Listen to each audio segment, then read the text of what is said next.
So our reading for this morning begins with a question about forgiveness. Peter asks Jesus, how often should I forgive? And then immediately he offers his answer, as many as 7 times. You know, we do need to be clear that Peter was probably thinking that his answer of 7 was more than generous, because in the Jewish tradition, it required a person to be forgiven 3 times. And so Peter had to be thinking, well, I more than doubled that amount, so that would be plenty. But Jesus, that's not so. He tells him 7 times is not enough. You must forgive 77 times. Then he tells the parable. He tells the parable not only about what followers are expected to embody, but also what the kingdom of heaven is like. In the kingdom of heaven, I get 77 times. That's how great the kingdom of heaven will be. It's a parable, and it's a fictitious story, we know, as parables are, and they kind of illustrate a religious principle or a moral attitude. And in the Greek, the word parable means to compare. So the words of the parables compare with what the kingdom of heaven is like. And we know it's one of Jesus' favorite teaching tools. We heard that a slave owes the king a ridiculous amount of money. And he falls on his knees, begs for mercy. Have patience with me, and I will pay you everything. And we all know that there's no way this guy will ever be able to pay. The king knows that he will not be able to pay. Everybody who would listen to the story knew that he would not be able to pay. And the king says, okay. And then he goes even further and says, not only will I not sell your family into slavery, but I will completely forgive you of all the debt. Slave has been given a completely new life. New life for that slave has come. The debt has been released. So it doesn't really take us very long in the parable to find out how the slave responds to this tremendous gift. It tells us that the slave just happened to bump into someone who owed him money. Not a whole heck of a lot of money, maybe a couple months worth of wages or so. And you would immediately think that the slave would forgive him of his debt, but he demands it. The slave says, have patience with me, and I will pay you everything. Exactly the same words that the first slave. But the slave shows no mercy, no forgiveness, and throws a second into prison until he could get his money. Pay the debt in full. So when the king hears about this, the first slave gets summoned back and was confronted by the choice he made not to extend the gift that he had been given to him. And because of that choice, his life would be filled with difficulty. That choice to not forgive would torture him the rest of his life. When forgiveness and generosity, kindness is extended to you, but you don't respond in the like manner, you got to wonder what it does to the person. When you have been given this amazing gift and you don't reply to another, it does something to you. So I'm guessing that the parable is not a whole lot to too difficult to understand. And I'm guessing that Jesus was talking to his inner circle of disciples, because what do I do? How many times do I forgive someone who's in the church?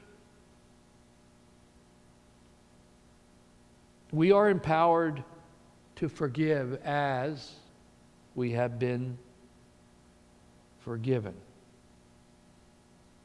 Now, part of me want to suggest that refusing to forgive makes it highly unlikely for us to actually understand what it means to be forgiven first by God. In Peter's answer, Jesus is teaching that God's forgiveness surpasses both our deserving and our comprehension. God's forgiveness surpasses first our deserving and then our comprehension. And so we have to be willing to forgive those who have wronged us. And here's why. In my experience, people who are unable to forgive, for whatever reason, live more difficult lives. Because forgiveness is a gift to yourself. It is also a gift to the other. And it helps us to be able to embody the kind of life we're created to live. Now, the truth is, I am no expert in forgiveness. But I believe that the purpose of forgiveness is to continue a valued relationship. Like God, who chooses to come through Christ to call us friends, we choose by forgiving each other to remain connected. It's been said that to forgive is to make a conscious choice to release the person who has wounded us from the sentence of judgment, however justified that judgment might be. It represents a choice to leave behind our resentment and desire for retribution, however fair punishment may seem. Forgiveness involves excusing persons from the punitive consequences they deserve because of their behavior. It means that the power of the original wound's power to hold us trapped is broken. Forgiveness is a way of life that empowers us to embody the healing and the reconnected presence of the Spirit. Now, Karen quoted Frankl last week, who said, between stimulus and response, there's a space, and in that space is our power to choose our response. We get to choose to forgive, and friends, forgiveness is more Christ-like. So for us to be an authentic community, we must be in this mercy business. We must be in the forgiving business. For Christ's beloved, for us of Pine Shores, who risk boldly the deeds of kindness, who work for justice, who speak the truth of love, and who live together, we need to be ridiculously generous in being receivers and extenders of forgiveness. Someone once said, we are to love without motives, give without expectations, and forgive without conditions. Now, I don't know about you, but during this pandemic, there's been a little more stress. And I'll admit that I have not been as kind at times as I want. At times, I have not been so like me. So out of frustration, out of the tension and the stress, I know I've said some pretty stupid things. Things that probably caused a bit of hurt. And so throughout this pandemic, I've been reminded every day that my words do matter now. And I am so grateful that Karen is really good at forgiving. This forgiveness thing, she has it down.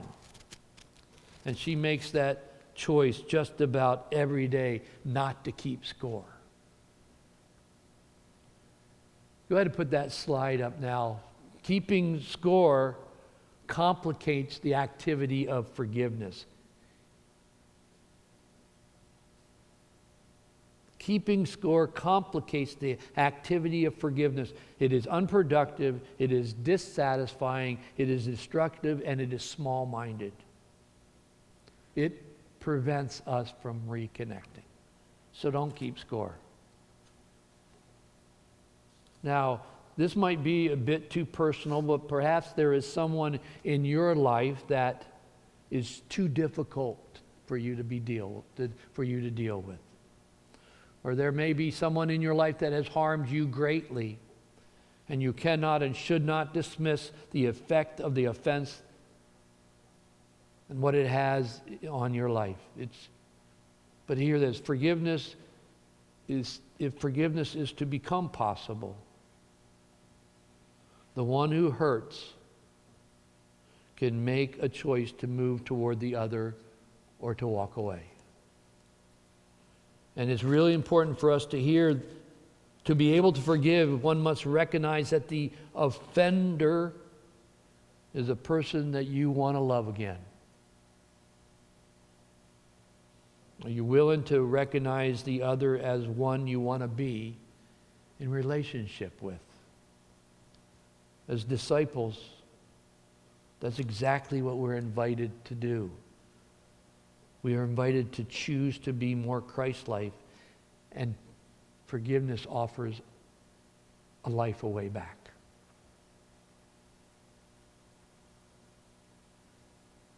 Between stimulus and response, there is a space. And in that space is your power to choose your response. You get to choose to forgive. It is the gift that you can give yourself. It is the gift that you can give to the other. And it's the gift that God has given to us.